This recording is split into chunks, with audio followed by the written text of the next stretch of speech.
நீங்க தான் பயப்படுறீங்க. பயம் என்னைக்கு எனக்கு கிடையாது. எனக்கு நாளைக்கு கல்யாணம் ஆக போகுதுன்னு நினைக்கிறேன். வணக்கம், நான் உங்க வாசன். ஆக்சுவலி டிடிஎஃப் எனக்கு நாளைக்கு கல்யாணம் ஆக போகுதுன்னு நினைக்கிறேன். எனக்கும் தெரியல.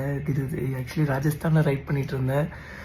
திடீர்னு என் மாமா பொண்ணு ஃபோன் பண்ணி ரொம்ப எமர்ஜென்சி, நீங்கள் வந்தே ஆகணும் அப்படின்ட்டாங்க.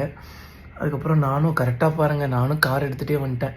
ஏன்னா ஒரு வாட்டி போயிட்டு வரோம், ரொம்ப எக்ஸ்பென்சஸ் ஆகுது. சரி இந்த வாட்டி வந்துடுவோம். அதுக்கப்புறம் ஃப்ளைட் பிடிச்சி வந்து ஏதாவது டிவி வெஹிக்கிள் எடுத்துகிட்டு நம்ம அப்படியே மோட்டோ விளாக் பண்ணலாம் அப்படின்னு சொல்லிட்டு நானும் வந்துட்டேன். இங்கே வந்துட்டு எங்கள் அத்தைக்கு ஃபோன் பண்ணி இந்த மாதிரி லவ் பண்ணுறோம், 5 வருஷமாக லவ் பண்ணுறோன்னு சொல்லி என் மாமா பொண்ணு ஸ்வீட் சொல்லிட்டா.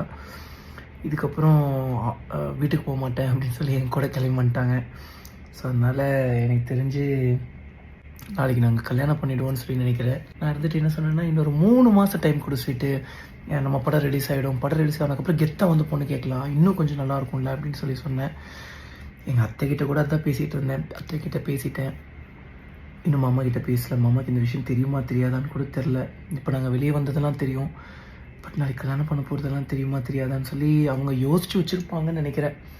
ஸ்வீட்டு கன்ஃபார்மா? இப்போ நீ ஊன்னு சொன்னால் கூட வண்டி அப்படியே உடன் போட்டு உனக்கு கொண்டு போய் பத்திரமா ட்ராப் பண்ணிடுவேன். இல்லை வேண்டாம். இல்லை மாமா, கல்யாணமே பண்ணிக்கலாம். நல்லா கோயிலில் போய் கல்யாணம் பண்ணிக்கலாம். எனக்கு பிரச்சனை இல்லை. ரொம்ப ஸ்ட்ராங்காக இருக்காங்க. ஆனால் எனக்கு தான் நீங்கள் தான் பயப்படுறீங்க. பயம் என்னைக்கு எனக்கு கிடையாது. பயம் என்னைக்கு எனக்கு கிடையாது. எனக்கு என்னன்னாங்க, அவங்க சம்மதத்தோட கல்யாணம் பண்ணணும்னு எனக்கு ரொம்ப ஆசை. ஏன்னா எனக்கு அவங்கள ரொம்ப பிடிக்கும், அத்தை மாமா 2 பேரையும். எங்கள் அப்பா தவறிட்டார்ல, எங்கள் மாமனாரை வந்து அப்பாவை பார்த்துக்கணும் அப்படின்லாம் ஒரு ஆசை இருக்குது. அப்போ அவர் பையனை நினைக்கணும். அப்புறம் அதுவும் இல்லாமல் ரீசெண்ட் டைம்லலாம் எங்கள் அப்பாவோட ஞாபகங்கள் ரொம்ப ஜாஸ்தியாக வர ஆரம்பிச்சிச்சு. இப்போ வீட்டுக்கு போயிட்டு வந்தோம்ல, அக்ரிகல்ச்சர்லாம் பண்ண போகிறோம். அதனால் அப்பாவோட ஞாபகங்கள்லாம் ரொம்ப ஜாஸ்தியாக வர ஆரம்பிச்சிச்சு. என் மாமனார் மாமியார்லாம் எனக்கு ஒரு அப்பாவா அம்மாவாக இருக்கணும்னு தான் ஆசைப்பட்டேன். நீ அவங்க மூஞ்சிலே முழிக்க மாட்டாங்க. இல்லை அப்படி சொல்லலை. ஐயோ அதே சொல்லலை. இன்னும் கஷ்டமாக இருக்குது, ரொம்ப கஷ்டமாக. இல்லை, அத்தை சமாதானம் ஆகிடுவாங்க, மாமா தான் சமாதானம் ஆகிட்டாங்க. பார்த்துக்கலாம், நடப்பதெல்லாம் நன்மைக்கே அப்படின்னு சொல்லி நம்புறாரு.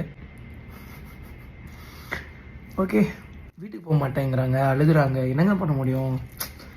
நம்மளை நம்பி வந்துட்டாங்க. சரி, உங்கள் பிள்ளைய வாழ்த்துங்க, நல்லா வருஷம் 1000 வருஷம் அப்படின்னு சொல்லி. என்ன வருஷம் 1000 வருஷம்னா? ஆக்சுவலி நான் மத்தியிட்டியை பிலீவ் பண்ணுறேன், 1000மே கம்மி தானே. ஓகேங்க, லவ் யூ ஸோ மச். என்னன்னு சொல்லி சீக்கிரமாக அப்டேட் பண்ணுறேன்.